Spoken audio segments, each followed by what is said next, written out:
Good morning, guys. Danny here at ParTay. So wanted to circle back because I finally got the question that I was hoping somebody would ask without me having to bring it up. So I'm going to cover that in just a moment. But I also wanted to cover something that's going to take care of a couple of things here real quick. So one of the things that I've seen stated about black screens is that if you're going to utilize a black screen, you're going to have 3,000, 4,000 lumens to be able to utilize one. Now, let me first preface this by saying that I'm not trying to be an advocate that everybody should move to a black screen. That's not the case. This is really just to show and prove that it is not necessary to have 3,000, 4,000 lumens to utilize a black screen. We recommend at the lowest 1,000 lumens to be able to get a really great experience. We have a high G product that will be coming out in November that will be for lower lumens, but that's really, we'd even there, we'd probably baseline it at somewhere around, anywhere from 200 to 400 lumens, and I wouldn't recommend going anywhere near, lower than that, because according to how much light's in the room, it's not going to help you a whole lot because you still only have so much light coming from the projector. But we wanted to show you, this is a window effects unit. Bought it about probably 4 years ago from Home Depot. I think at the time I got it, it was like $39. It's a 23 lumen projector. You can look it up online.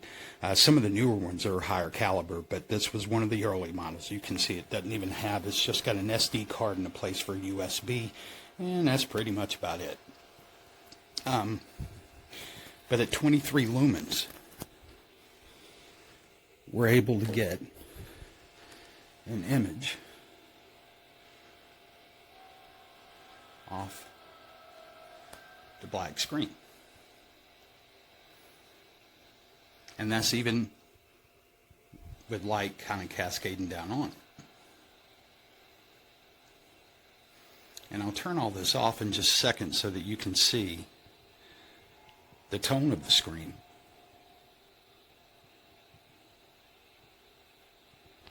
The screen's also, keep in mind, this was coated with goppity goop with a foam roller. And I'm going to show you why that's important here in just a second, because that's the second component, is essentially you've got people out there telling you all of that's hoopla. You don't need to use any kind of special roller. You don't have to, let me put it that way. But there are always things that you can do to optimize your screen. And if you're looking for the best of the best that you can afford, then you want to do the things that are going to actually bring you to that end result.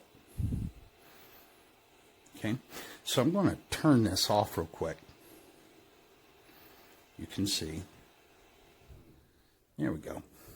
So now you can see the color tone of the screen. And I want you to see the finish. Okay, that's the kind of finish you get with a foam roller.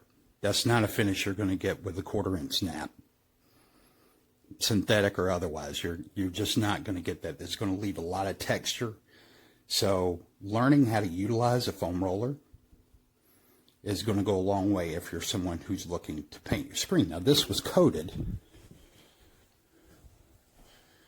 with this. So you guys have seen this before. Those of you who haven't, this is our goppity goop product.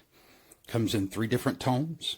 Okay, so we've got the Daystar, we have, which is our mid-gray. We have the Vega, which is a darker gray. That's the Vega there. And then we have the black, the Sirius.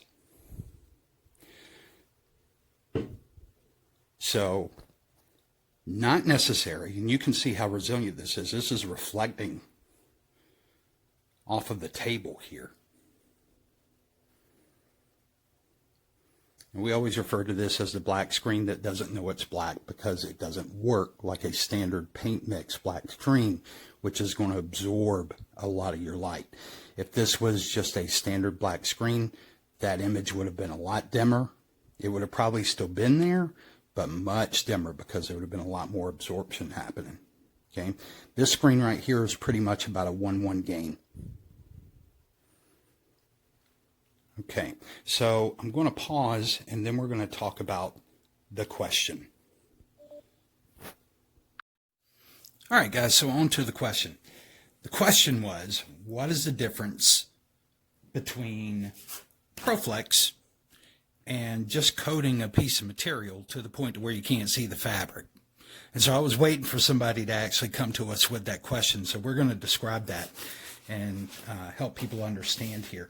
Now, the question was submitted by Tim W. Now, I'm not certain, so forgive me if I'm wrong here, but Tim, I believe that's probably Timothy Wiley, who I've had some exchange back and forth with in the past. So if so, thank you for the question, because I was afraid that nobody was going to ask and that we were going to have to bring it up, which now maybe just people already assumed and already know the difference. But, you know, I hate to assume too much on my side and just assume people understand, even though we've kind of talked about it a little bit in the past. So what's the difference and why did we include a piece of material in here? Well, a few reasons. One is we were just going to start by casting our own PVC. There's some issues that you run into with just straight PVC material. Now, this is a piece of 12 mil PVC that you can get at Walmart, fabric stores, pretty much, you know, any place that'll carry this kind of stuff. And naturally, you can see there are some kind of ripples and warbles that come into it. But the biggest thing, actually, there's two things. So one big thing is that whenever you stretch this material, and it's not as stretchable as you would think it is, but once you stretch this material, it will not return to its shape. Okay, it may flatten out in heat, but it's going to be a distorted, flat piece of material now. It's not square anymore. You can see the edges are kind of, well, maybe you can't, but see the edges are sort of rounded where I pulled this way out. So now this is longer than this part here at the bottom. The second thing is that when you use a material like this, now PVC comes in multiple grades, and the kind that we always used before to coat our screens was a PVC coated fabric. Okay, it had a bit of stretch, flexibility to it, but it also, more importantly, had texture, because that gave the coating material something to hold on to. Okay, when you're dealing with a piece of PVC like this, you can paint it, and it may hold on for a while, but over time with moisture, because moisture sinks into paint. And people wonder, you know, why does it cause the ends to curl up? Well, that's because as paint dries, it shrinks. As you introduce humidity, it'll actually lighten up, and what can happen is you'll get air pockets that start to develop between this material and the paint. And over time, that paint can actually start to separate itself. Now, in some environments, you won't have that. If you live in a drier environment, say Arizona, somewhere like that, but if you live in anywhere in the South or in places where there's high humidity, you're definitely going to see a difference there, and you're going to see that start to happen. So not the best material.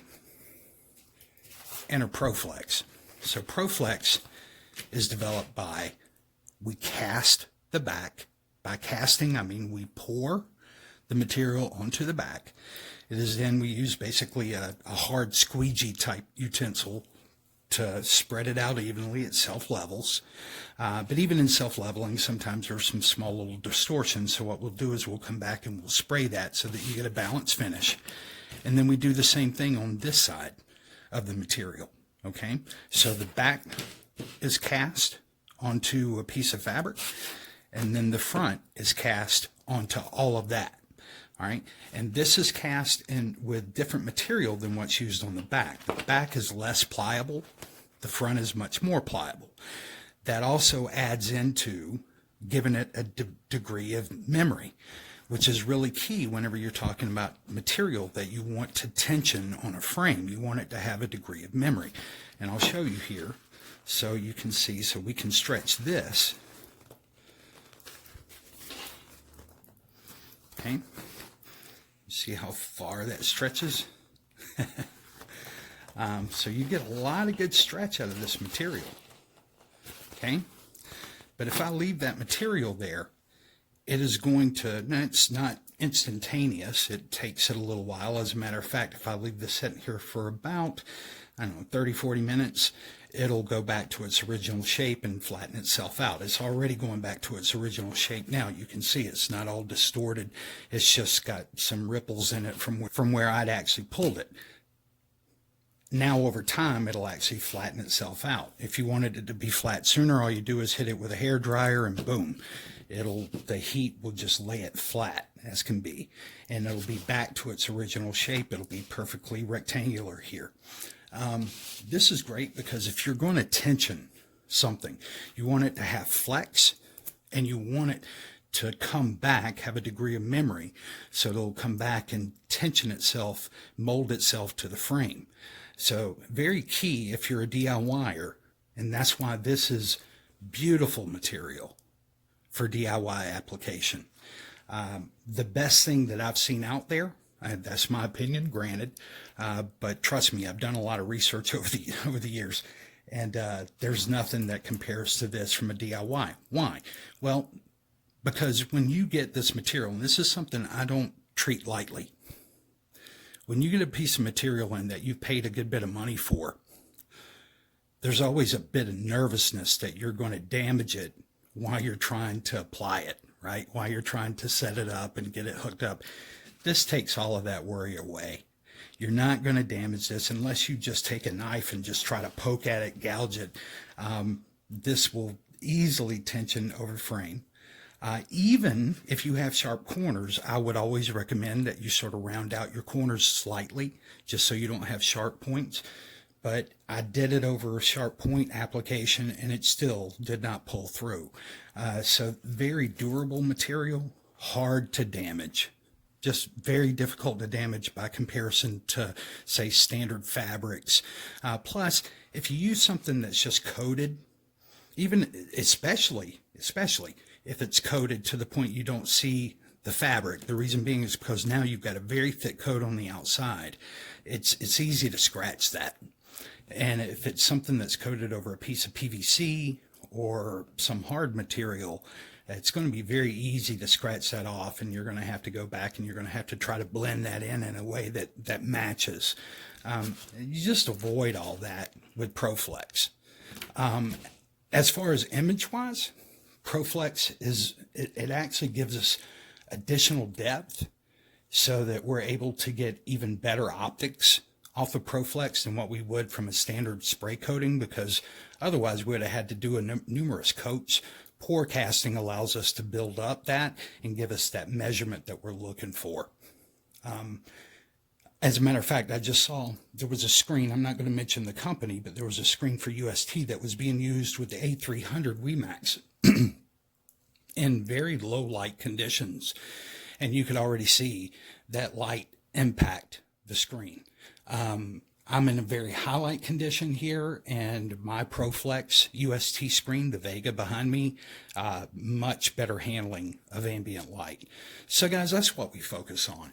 This is a company that evolved to support DIY folks who want to create their own screen that looks like it was professionally made, that isn't just a piece of material that's been sprayed or rolled or something like that. This is actually screen material that can be taken off a frame, used over and over, reframed if you need to, over and over and over again. It's not going to dry out over time. You don't have to worry about it ever cracking. It's just the greatest material for DIY projection I've ever seen. So hopefully that answers some of the questions out there. And also just want to make sure folks are aware. So we have closed out our ProFlex pre-orders. So all of the stock is now at zero. So we won't accept any more orders for a few days until we finalize all of these orders and get them shipped. And then we'll open it back up whenever we've had time to regroup and celebrate a little bit. So you guys take care. We thank you for your support, and we'll talk to you soon. Bye.